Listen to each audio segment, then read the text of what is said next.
So, welcome everyone to this amazing revision session on CA Final Financial Reporting. और आज हम इस revision में एक मीठा मीठा प्यारा प्यारा इंडेक्स रिवाइज करेंगे, that is index 24 related party disclosure. बराबर इस रिवीजन के अंदर मैं आपको कंसेप्ट कराऊंगा, क्वेश्चन भी कराऊंगा, सब कुछ रिवाइज कराऊंगा डिटेल्ड मैनर में। ठीक है, इसको समझाने के लिए मैंने बहुत सारे एग्जांपल बना रखे आपके लिए जो अपने क्लास में डिस्कस भी किए थे, वो भी वापस रिवाइज कराऊंगा।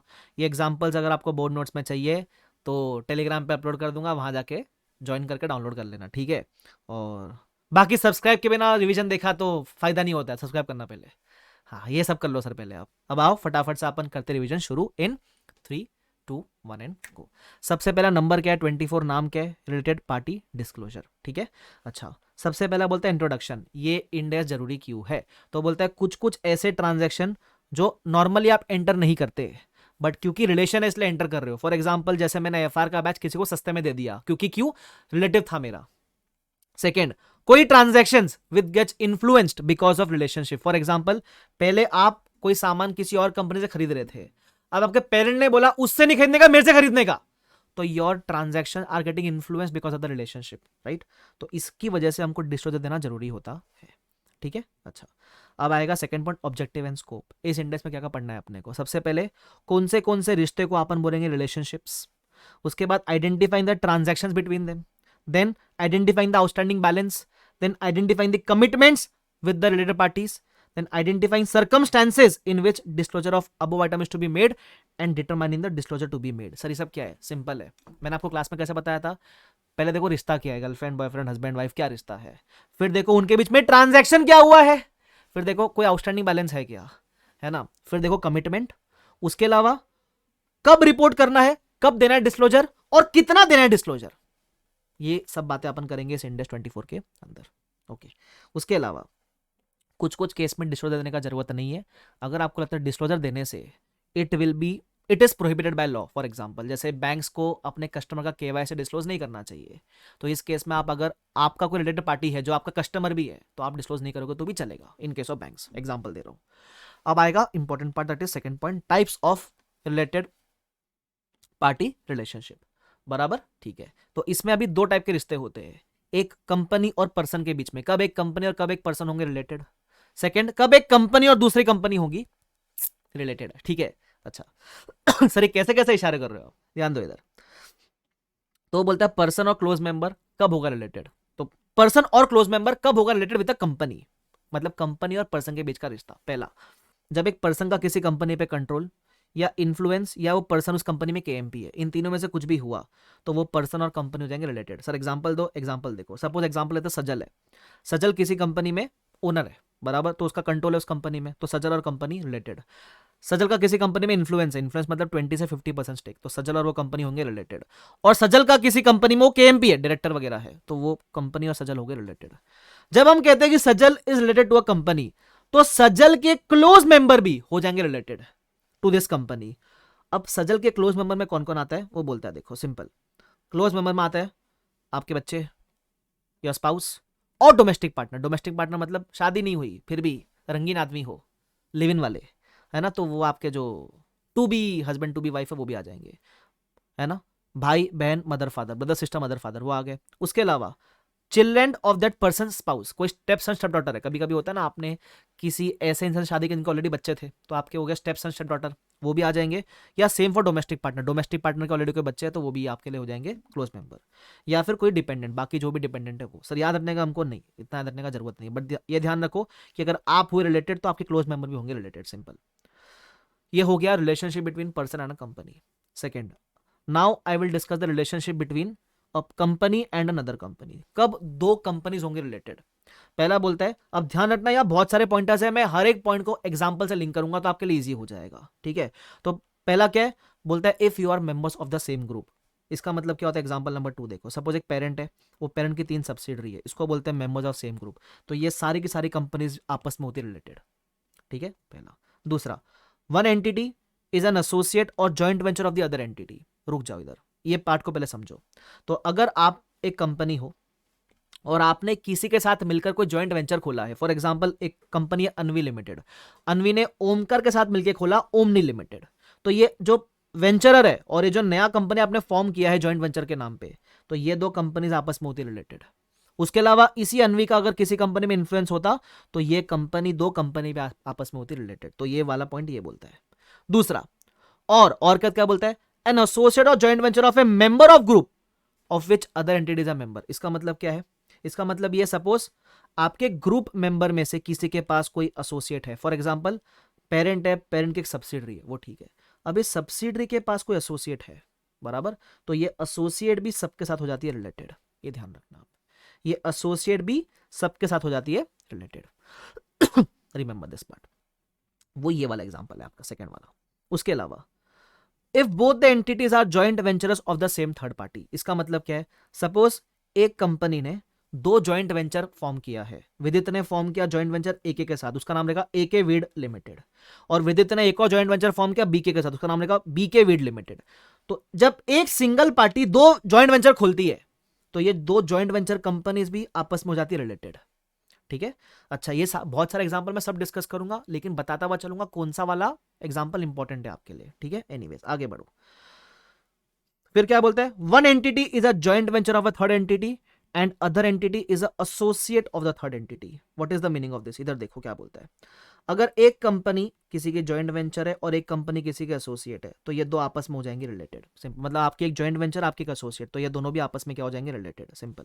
उसके अलावा the entity is a post employment benefit plan. What is the meaning of this? It simply means आप कभी कभी अपने इंप्लॉयज को बेनिफिट प्रोवाइड करने के लिए एक नया ट्रस्ट फॉर्म करते हो, मतलब नया कंपनी फॉर्म किया, उसी में आप सारा पैसा वगैरह जमा करवाते हो, तो ये और ये जो ट्रस्ट है ये दोनों आपस में हो जाएंगे रिलेटेड। सिंपल। उसके बाद द एंटिटी इज कंट्रोल्ड और joint controlled by a person identified above. अब ये इंपॉर्टेंट है, इसमें क्या बोलता है सुनना, अगर जो पर्सन मतलब जो अपन ऊपर बात कर रहे थे, ठीक है, पर्सन और कंपनी वाले केस में, तो अगर पर्सन का दो कंपनी में कंट्रोल है तो वो दो कंपनी होगी रिलेटेड। फॉर एग्जांपल एक कंदोई करके पर्सन है, कंदोई, ये दो कंपनी में है ओनर, बीबीवी लिमिटेड और एसके लिमिटेड, दोनों में ओनर है, ये दोनों का कंट्रोल है इसके पास। ठीक है, तो देखो ये पर्सन और कंपनी तो थे रिलेटेड, हमको पता है, ये पर्सन और ये कंपनी थे रिलेटेड, हमको पता है, बट बिकॉज इस कॉमन आदमी का दो जगह कंट्रोल है तो ये दो कंपनीज भी आपस में हो जाएंगी रिलेटेड।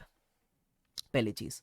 अगला पॉइंट नीचे एक और है, इसमें रेक्टिफाई करना प्लीज, इसमें जी वाले पॉइंट में इन्फ्लुएंस के बदले वर्ड कंट्रोल और जॉइंट कंट्रोल होना चाहिए। ठीक है, क्या बोलता है, a person identified above has either control slash joint control over the entity और is a member of KMP of the entity. Sir क्या मतलब हुआ इसका, ये देखो क्या बोलता है, सपोज ये पर्सन का एक जगह कंट्रोल है, जॉइंट कंट्रोल है, और एक जगह वो केएमपी है, तो भी ये दोनों कंपनी आपस में हो जाएंगी रिलेटेड।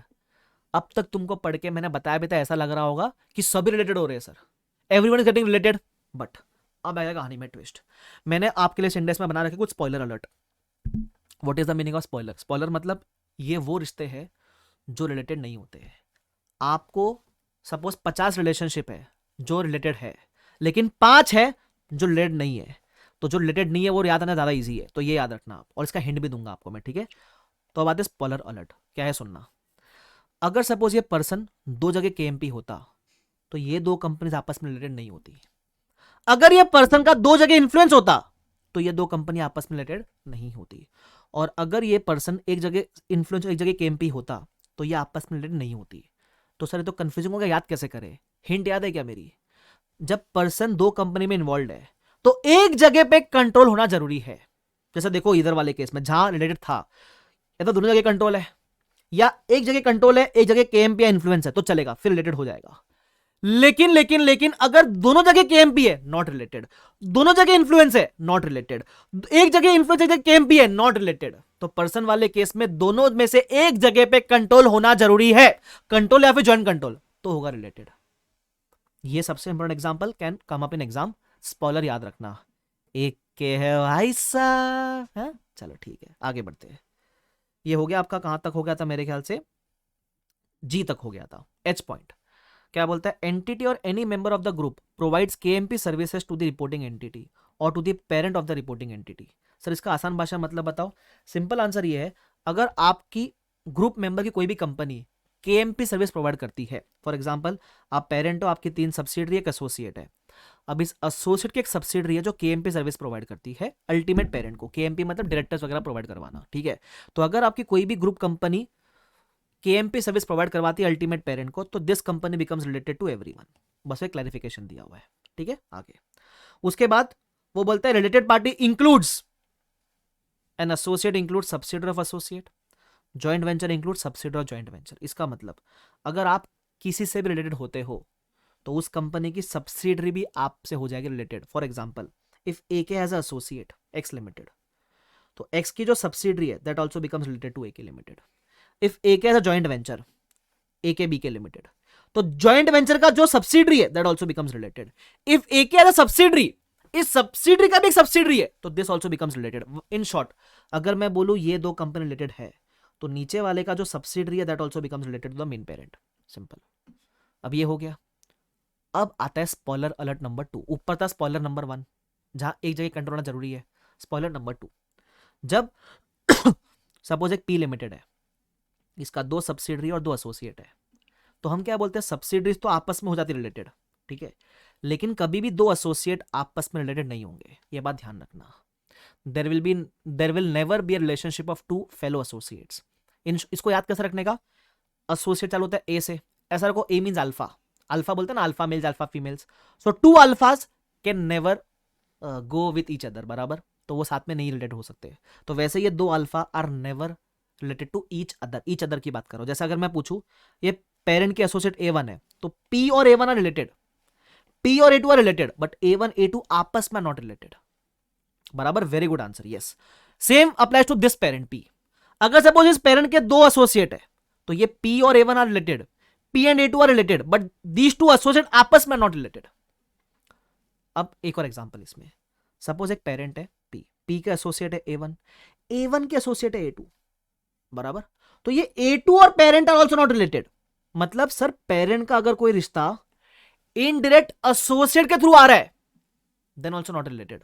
अब कंफ्यूजन क्या आएगा, सर ऊपर तो आपने बोला था एसोसिएट का कुछ नीचे हुआ तो होता है रिलेटेड, ना ना, ये ध्यान से देखो, अगर एसोसिएट की सब्सिडरी होती ना तो होता रिलेटेड, एसोसिएट का अगर कोई एसोसिएट होगा तो आर नॉट रिलेटेड। इसका मैंने हिंट ये दे रखा है, अगर 2 एज की वजह से कोई आया रिलेशनशिप तो कभी मत करना रिलेटेड। फॉर एग्जांपल यहां देखो 2 एज है, 2 अल्फास नॉट रिलेटेड, यहां भी 2 ए की वजह से रिश्ता पूछ रहा है, नॉट रिलेटेड। ध्यान रखना, स्पॉइलर नंबर 2। क्लियर है वाला पार्ट, ठीक है। उसके बाद ये थे आपके वो रिश्ते जहां वो बोलता है कि कौन से रिश्ते रिलेटेड पार्टी होते हैं। अब आता है अपन ये देखेंगे understanding who are not related parties. इसमें जो पहला पॉइंट है अपन ऑलरेडी कर चुके, क्या बोलता है, 2 entities are not related simply because they have a director और other member of KMP in common. ये बेसिकली वो है जो अपने स्पॉइलर नंबर 1 देखा था ना, वो है ये, तो मैंने लिखा भी रखा इधर कि जो इसका जो एग्जांपल है नथिंग बट स्पॉइलर नंबर 1, कि याद है एक पर्सन का 2 जगह केएमपी है तो 2 कंपनी नॉट रिलेटेड, एक पर्सन एक जगह केएमपी एक जगह इन्फ्लुएंस तो भी नॉट रिलेटेड, एक जगह कंट्रोल होना जरूरी है, वो बात करते हैं। उसके अलावा बोलते हैं 2 venturers are not related simply because they share joint control over joint venture. इसका मतलब क्या है, सपोज एक कंपनी है एके, एक कंपनी है बीके, इन दोनों ने मिलकर खोला एके बीके लिमिटेड, तो AK and this joint venture company is related, BK and this joint venture company is related, but this 2 companies AK and BK are not related. मतलब जस्ट बिकॉज आप साथ में मिलके पार्टनरशिप में एक नया कंपनी खोलते हो तो आपका रिश्ता उस कंपनी से होता है, आपस में रिश्ता नहीं आपका कोई, वो ये बोलता है, ठीक है। उसके अलावा अगर आपने कहीं से बहुत सारा पैसा उठाया, प्रोवाइडर्स ऑफ फाइनेंस वगैरह है ना, तो जस्ट बिकॉज आपने लोन लिया किसी company say that doesn't mean आप रिलेटेड पार्टी हो गए। उसके अलावा अगर आपका कोई बड़ा कस्टमर है, बड़ा सप्लायर है, तो वो भी रिलेशनशिप आ जाएगी, ऐसा नहीं होता है, ठीक है। सपोज मैं एक स्टूडेंट है जो मेरे को बहुत सारे बच्चे ला के देता है, दैट डजंट मीन कि वो और मेरा स्टूडेंट जो है, मतलब मैं और मेरा स्टूडेंट जो है वो रिलेटेड हो गया, नहीं। आप अपने कस्टमर से बहुत सारा डीलिंग करते हो, दैट डजंट मीन कि आप रिलेशनशिप में आ गए, ऐसा नहीं होता है, ठीक है। उसके अलावा अंडरस्टैंडिंग ट्रांजैक्शन, वो अभी आपने जो ऊपर देखा वो थे रिलेशनशिप्स। अब मैं बात करूँ ट्रांजैक्शन की। अब ये जितने भी रिलेशनशिप अपन ने बात की, इसमें अगर आपने कोई भी ट्रांजैक्शन किया है इनके साथ में तो उसको बोलते हैं रिलेटेड पार्टी ट्रांजैक्शंस, ठीक है। अब आता है डिस्क्लोजर। डिस्क्लोजर होते हैं 2 प्रकार के, एक होता है कैटेगरी 1, एक होता है कैटेगरी 2। कैटेगरी 1 में क्या होता है, disclose the relationship even though there are no transaction, मतलब ऐसे रिश्ते जो ट्रांजैक्शन ना हो उसके बावजूद you will disclose. Simple answer is parent subsidy relationship, मतलब even if there are no transaction between them you will disclose the relationship. Second disclosure, ऐसे रिलेशनशिप जो डिस्क्लोज करना only when there are transactions, है ना, बस। तो पहले category में कौन सा आता है, पेरेंट सब्सिडी रिलेशनशिप। इसमें क्या डिस्क्लोज करोगे, disclose the name of its parent and ultimate controlling party. What is the meaning of ultimate controlling party, मैंने चार्ट बनाया हुआ है। एक सपोज पेरेंट है पी, उसका सब्सिडरी S1, इसका S2, इसका S3, तो S3 के पॉइंट ऑफ व्यू से बात करूं तो S3 के लिए वैसे पेरेंट S2 है और अल्टीमेट पेरेंट P है, तो दोनों डिस्क्लोज करना पड़ेगा, सिंपल। अच्छा अब वो एक और चीज बोलता है, if neither the entities parent nor the ultimate controlling party produces CFS, the name of the next most senior parent shall also be disclosed. Sir इसका मतलब क्या है, सिंपल समझाने का ट्राई करता हूँ। सपोज पेरेंट है P, इसका सब्सिडरी S1, इसका S2, इसका S3, इसका S4, ठीक है। तो मैं S4 के पॉइंट ऑफ व्यू से बात करता हूँ। अब S4 के पॉइंट ऑफ व्यू से हु इज द वैसे पेरेंट, S3 उसका पेरेंट है। ये जो बीच वाले पेरेंट होते हैं ना, ये एग्जाम्प्ट होते हैं CFS से, ये अपन ने 110 में देखा था। तो S3 तो एग्जाम्प्ट हो गया CFS से। अब ये जो P है, ऐसा मान लो P is an investment entity, तो एज पर इंडेक्स 110 वो ये भी कहता है कि अगर इन्वेस्टमेंट एंटिटी है तो आप भी एग्जाम्प्ट हो। तो आपका जो इमीडिएट पेरेंट है वो भी एग्जाम्प्ट है, अल्टीमेट पेरेंट भी एग्जाम्प्ट है। तो आपका नेक्स्ट मोस्ट सीनियर पेरेंट कौन है? P के जाने के बाद अगला नंबर आता है S1 का, तो S1 इज और नेक्स्ट मोस्ट सीनियर पेरेंट। तो वो यही कहता है कि अगर आपका जो पेरेंट है या आपका जो अल्टीमेट कंट्रोलिंग पार्टी है वो CFS नहीं बनाते हैं, तो नेक्स्ट मोस्ट सीनियर पेरेंट का नाम भी आप डिस्क्लोज कर देना, सिंपल। ये थे कैटेगरी 1 डिस्क्लोजर्स, जहां ट्रांजैक्शन ना हो फिर भी रिश्ता डिस्क्लोज करने का, बराबर, ठीक है। अब आते हैं कैटेगरी 2 डिस्क्लोजर, मतलब यहां ट्रांजैक्शन होगा तो ही अपन रिश्ता डिस्क्लोज करते हैं। इसमें सबसे पहला है KMP, जो भी आपने KMP को कंपेंसेशन दिया वो आपको डिस्क्लोज करना होता है। सेकंड आते हैं बाकी ट्रांजैक्शन, बाकी रिलेशनशिप, जिधर ट्रांजैक्शन हुआ तो डिस्क्लोज करने का। अब क्या डिस्क्लोज करने का, सिंपल है, नेचर ऑफ रिलेशनशिप, मतलब क्या है, गर्लफ्रेंड बॉयफ्रेंड वैसा, पेरेंट सब्सिडरी है, पेरेंट एसोसिएट क्या है। उसके अलावा ट्रांजैक्शन क्या हुआ है, आउटस्टैंडिंग बैलेंस कितना, ऐसा याद रखने का। नेचर, ट्रांजैक्शन क्या हुआ है, आउटस्टैंडिंग बैलेंस क्या, और कमिटमेंट वगैरह क्या है। उसके अलावा और एक्स्ट्रा डिस्क्लोजर देना है तो दे सकते हो, अमाउंट का डिस्क्लोजर, टर्म्स एंड कंडीशन क्या दिया आपके बीच में, कोई गारंटीज वगैरह है क्या, पैसा आना बाकी है क्या, उसका कोई प्रोविजन आपने बनाया है क्या। ये सब जनरल बातें हैं, आप जितना याद रखोगे उतना बेटर है, ठीक है। उसके अलावा अगर आप कहते हो कि आपने अपने पार्टी के साथ आर्म्स लेंथ पे काम किया है, तो उसका अगर प्रूफ है तो ही ऐसा कहना, you will mention this only if it can be verified. उसके अलावा एक और चीज, अगर आप कहते हो ना कि आपने आर्म्स लेंथ पे काम किया है, आर्म्स लेंथ प्राइस पे काम किया है, तो इसका मतलब ये नहीं कि डिस्क्लोज करने का जरूरत नहीं है, डिस्क्लोज फिर भी करना पड़ेगा आपको, ध्यान रखना, ठीक है। चलो last point, exemption to government related entities. वो बोलता है अगर आपका रिश्ता कोई गवर्नमेंट कंपनी के साथ है तो आपको डिस्क्लोजर को लेकर एग्जेम्पशन है। अब क्या क्या एग्जेम्पशन है, वो बोलता है एग्जेम्पशन है, आप चाहो तो ट्रांजैक्शन क्या हुआ आपके बीच में मत डिस्क्लोज करना, आपका आउटस्टैंडिंग बैलेंस क्या है मत डिस्क्लोज करना, और कमिटमेंट क्या है मत डिस्क्लोज करना। देखो नॉर्मली अपन 4 चीज डिस्क्लोज करते हैं, nature, transaction, outstanding balance, commitment. तो बोलता है ये जो बाकी के 3 थे ना, ट्रांजैक्शन, बैलेंस, कमिटमेंट, ये मत डिस्क्लोज करना, बट नेचर तो आपको फिर भी डिस्क्लोज करना पड़ेगा, नेचर ऑफ रिलेशनशिप, ठीक है। वो देखो यही बोलता है कि सपोज गवर्नमेंट कंपनी का सब्सिडरी AK लिमिटेड, तो ये दोनों का रिश्ता है। अब अगर रिश्ते में गवर्नमेंट कंपनी इन्वॉल्व है तो you have exemption from disclosure requirements. अब क्या चीज से एग्जेम्पशन है और क्या चीज से नहीं है वो मैंने समराइज करके रखा हुआ है इधर, ठीक है। तो देखो exempt from disclosing transaction, outstanding balance, commitment, but क्या डिस्क्लोज करोगे, नेम ऑफ द गवर्नमेंट और नेचर ऑफ रिलेशनशिप, ये आपको डिस्क्लोज करना पड़ेगा, ठीक है। इतना आपको डिस्क्लोजर देना पड़ेगा। अब इसमें एक और स्पॉइलर है जो इन्होंने बात नहीं की, मैं कर रहा हूं आपसे, इधर देखो नीचे, स्पॉइलर अलर्ट नंबर 3, क्योंकि एक के है भाई साहब, इधर आओ।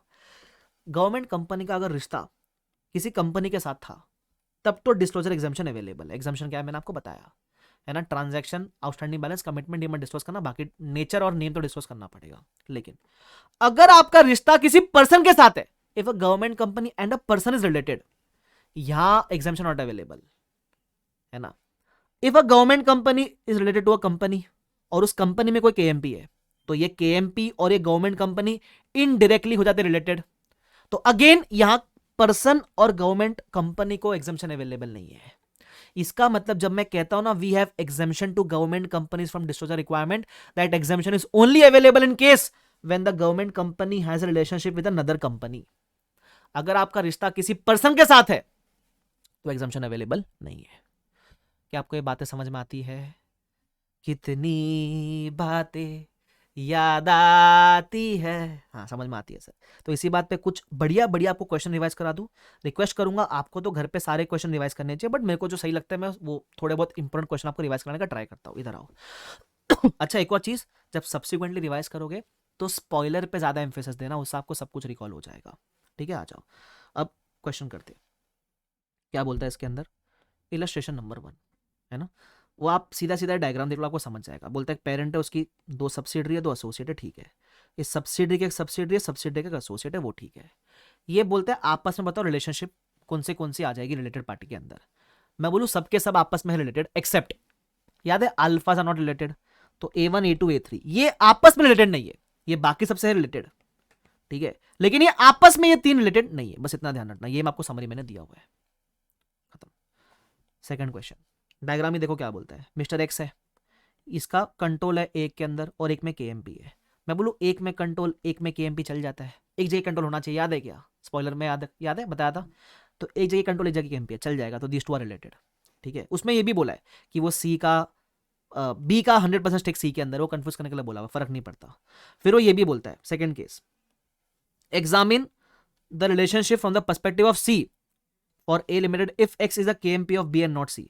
वो बोलता है अगर एक्स सी के बदले बी में KMP होता है, ये मिटा दो, ऐसा बोलता कि बी में KMP है और बी का स्टेक 100% सी के अंदर है। तो ऐसा मान लो ना यार, अगर आप KMP किसी कंपनी में हो और वो कंपनी का कोई कंट्रोलिंग पार्टी है सी लिमिटेड, तो ideally A and C still become related. तो मैंने यहाँ लिख के दिया हुआ, यहाँ भी लिखा हुआ है देखो मैंने, एक्स का 100% ए में है और KMP बी में है और बी का कंट्रोल सी में, तो still A and C become related. आगे बोलता है will the outcome be different if X has joint control over A. वो बोलता है कंट्रोल के बदले जॉइंट कंट्रोल होता, कोई बात नहीं, जॉइंट कंट्रोल एक ही होता है, ठीक है, तो अगर वो होता एक ही होता मतलब ऐसे याद रखने के पॉइंट ऑफ व्यू से याद रखो, वैसा अलग अलग होता है दोनों, हाँ। तो अगर आपका एक जगह कंट्रोल है जॉइंट कंट्रोल, एक जगह KMP है, तो भी चल जाएगा, स्टिल रिलेटेड। मजा डी वाले पार्ट में आएगा। क्या बोलता है, अगर दोनों जगह इन्फ्लुएंस होता तो, है ना, मतलब सॉरी एक जगह इन्फ्लुएंस होता एक जगह KMP होता, तो वो बोलता है एक्स का ए में इन्फ्लुएंस और एक में KMP, अब नहीं चलता। क्यों, क्योंकि दोनों में से एक जगह पे कंट्रोल होना जरूरी है। अगर दोनों जगह इन्फ्लुएंस या KMP है तो दे आर नॉट रिलेटेड। तो मैं बोलूँ ABC में they are related but D में they are not related, simple है कहानी। क्लियर है वाला पार्ट। चलो अब थर्ड वाला देख लेना, सिंपल है वो। फोर्थ वाला ध्यान रखो, फोर्थ वाले में आपको सीधे सीधे बात बताता हूँ। एक गवर्नमेंट कंपनी है, इसके इतने सारे कंट्रोलिंग पार्टीज है, ठीक है, इतने सारे रिलेशनशिप है, एक रिश्ता इसका है ना KMP के अंदर भी आ रहा है इनडायरेक्टली। मैंने क्या बताया था, गवर्नमेंट कंपनी को सबके साथ एग्जाम्शन अवेलेबल है बट पर्सन के साथ एग्जाम्शन अवेलेबल नहीं, वो यही पूछा है कि किसके साथ एग्जाम्शन अवेलेबल है और किस चीज का एग्जाम्शन अवेलेबल है। तो मैं बोलूंगा सबके साथ अवेलेबल है, और क्या अवेलेबल है, आप ट्रांजैक्शन आउटस्टैंडिंग बैलेंस कमिटमेंट में डिस्क्लोज करना, बट ये डिस्क्लोजर एक्स के साथ अवेलेबल नहीं है, सिंपल, ठीक है। उसके बाद हाँ 6 क्वेश्चन नंबर, ये भी सही था। Mr X is a domestic partner of Mrs Y, live in वाले, तो एक्स डोमेस्टिक पार्टनर है वाई का, और वो बोलता है एक्स का कंट्रोल ए में है, वाई का कंट्रोल बी में है। सिंपल बात याद रखो, जो एक्स का है वो वाई का भी होगा, जो तेरा है वो मेरा, बराबर। तो इन दोनों को आप सिंगल यूनिट मानो, बराबर। अब ऐसा देखो, ये सिंगल यूनिट का एक जगह कंट्रोल है एक जगह कंट्रोल है, दोनों में कंट्रोल है, तो ये दोनों हो गए रिलेटेड। अब बी वाले में क्या बोलता, अच्छा ए और बी में यही पूछा है, दोनों के पर्सपेक्टिव से बताओ, ए के लिए क्या बी है और बी के लिए क्या रिलेटेड है, क्या हो गया ना। सी वाला देखो क्या बोलता है, वो बोलता है क्या ए और बी होते रिलेटेड इफ दोनों में से इन्फ्लुएंस ही होता तो, मतलब ये एक्स और वाई का ऐसा मान लो, इन दोनों को मानो एक यूनिट, ठीक है, क्योंकि दोनों क्लोज मेंबर है ना। अब एक जगह इन्फ्लुएंस दूसरी जगह भी इन्फ्लुएंस, इन्फ्लुएंस वाले केस में दे आर नॉट रिलेटेड, एक जगह कंट्रोल होना जरूरी है, ये ध्यान रखना आप। क्लियर, चलो उसके बाद 7 देख लेना। एथ भी सिंपल है, एथ में वो यही बोलता है, ये दोनों हस्बैंड और वो जो भी है, तो एक जगह KMP और एक जगह कंट्रोल है, KMP कंट्रोल चल जाता है ना, तो दे आर रिलेटेड। मैं बोलूँ स्पॉइलर से सब सॉल्व हो जाते हैं क्वेश्चन वगैरह, ठीक है, ध्यान रखना। उसके बाद ढंग के क्वेश्चन में लेट मी सी, बाकी क्वेश्चन की रीडिंग दे देना, मैं आपको ढंग के क्वेश्चन करवा रहा हूँ सिर्फ। हाँ ये क्वेश्चन नंबर 2, ये भी बढ़िया क्वेश्चन है। क्या बोलता है सुनो, वो बोलता है मिस्टर एक्स जो है, ये एक जगह KMP भी है और उसका कंट्रोल भी है एंटिटी ए के अंदर, डायरेक्टर भी और कंट्रोल भी इसके पास ही है, और सेकेंड कंपनी में वो सिर्फ KMP है। और उसके अलावा ये बोलता है कि मिस्टर एक्स है ना एक ट्रस्ट ओन करता है, वो ट्रस्ट का 100% स्टेक बी के अंदर है। अब एक कंफ्यूजिंग हो जाएगा, तो एक बार ट्रस्ट को भूल जाओ, ट्रस्ट को भूल जाओ। ऐसा देखो, आप एक्स हो, एक जगह कंट्रोल KMP दोनों है, एक जगह KMP है, कोई बात नहीं, कंट्रोल आ गया ना एक जगह पे, चलेगा, ए और बी आर रिलेटेड, पहला चीज, ठीक है। सेकेंड चीज वो ये बोलता है कि सपोज मैं KMP की जगह छोड़ दूं एक्स के अंदर, मैं KMP मिटा देता एक्स के अंदर, ए के अंदर सॉरी, मैं KMP हटा देता हूं ए के अंदर से, तो बचता सिर्फ कंट्रोल है, एक जगह कंट्रोल एक जगह KMP, हो गए रिलेटेड। हाँ सर स्टिल रिलेटेड ना यार, आप वैसे भी KMP और कंट्रोल दोनों थे, KMP से रिजाइन करोगे क्या फर्क पड़ता है, कंट्रोल तो अभी भी है ना आपके पास। ओके, तीसरा मजेदार है, वो बोलता है ऐसा समझ लो हमने दोनों जगह KMP से रिजाइन कर दिया, और जो एक्स का 95% होल्डिंग था ना, वो हमने कहाँ ट्रस्ट में ट्रांसफर कर दिया एक, ठीक है। अब ट्रस्ट का ओनर कौन था, वो बोलता है जो एक्स है ना वो ही ट्रस्ट का बेनिफिशियरी है। इसका मतलब डायग्राम देखो ऐसा कुछ है, ये जो एक्स है ना यही ट्रस्ट को ओन करता है, और अब ट्रस्ट के पास 95% ए का है और 100% बी का है। अरे तुम्हारे पास हो या ट्रस्ट के पास हो, बात तो एक ही है ना यार, ट्रस्ट तुम्हारा ही है, तो still A and B are related because दोनों जगह कंट्रोल है। ऐसा ये चार्ट बनाना बहुत जरूरी है, अगर आप ये पहली बार देख रहे हो तो चार्ट बना के करोगे तो ईजी हो जाएगा आपके लिए, ठीक है। तो क्वेश्चन नंबर 2, क्वेश्चन नंबर 3 देख लो, बड़ा सिंपल है। क्वेश्चन नंबर 3 में क्या है, वो बोलता है एक एंटिटी है ए, बराबर, इसका इन्फ्लुएंस है बी के अंदर, और बी का एक जगह पे कंट्रोल है, एक जगह पे एसोसिएट है। द क्वेश्चन इज, अब देखो अगर आपका एसोसिएट है, एसोसिएट का भी एसोसिएट है डी, तो क्या ये डी और ए होते रिलेटेड? क्या मैंने क्या बताया था, अगर रिश्ता दो ए की वजह से बनता है, दो अल्फाज एसोसिएट एंड एसोसिएट की वजह से बन रहा है, नॉट रिलेटेड। हाँ, एसोसिएट की जो सब्सिडरी है that is related to you. क्यों? आपने पता है एग्जांपल देखा था कि अगर आपसे कोई कंपनी रिलेटेड है तो आपकी सब्सिडरी भी उसमें कवर हो जाएगी। इफ ए के एज एसोसिएट, एसोसिएट की subsidiary is also related to you, बराबर। तो एसोसिएट की subsidiary is going to be related to A, बराबर। एसोसिएट की subsidiary is going to be related, but associate की एसोसिएट इज नॉट रिलेटेड, ठीक है। यही बस इसमें था और कुछ नहीं था इसके अंदर। तो this completes our detailed revision of Ind AS 24। मैंने कोशिश किया मैं आपको अच्छे से पूरी तरीके से रिवाइज करा इंडेस, है ना। तो अच्छे से प्लीज़ आप भी खुद रिवाइज कर लेना उसको, और जो बोर्ड नोट्स है मैं टेलीग्राम पर डाल दूंगा वो ज्वाइन कर लेना, ठीक है। आई होप आपको अच्छा लगा रहेगा, अच्छा लगा तो कमेंट करके जरूर जाना, ठीक है। तो इसी बात पे शुक्रिया everyone, thank you so much, bye bye everyone, take care, see you all. और एक के है भाई साहब, ये नया मैंने चालू किया, ठीक है। चलो बाय बाय, सी यू।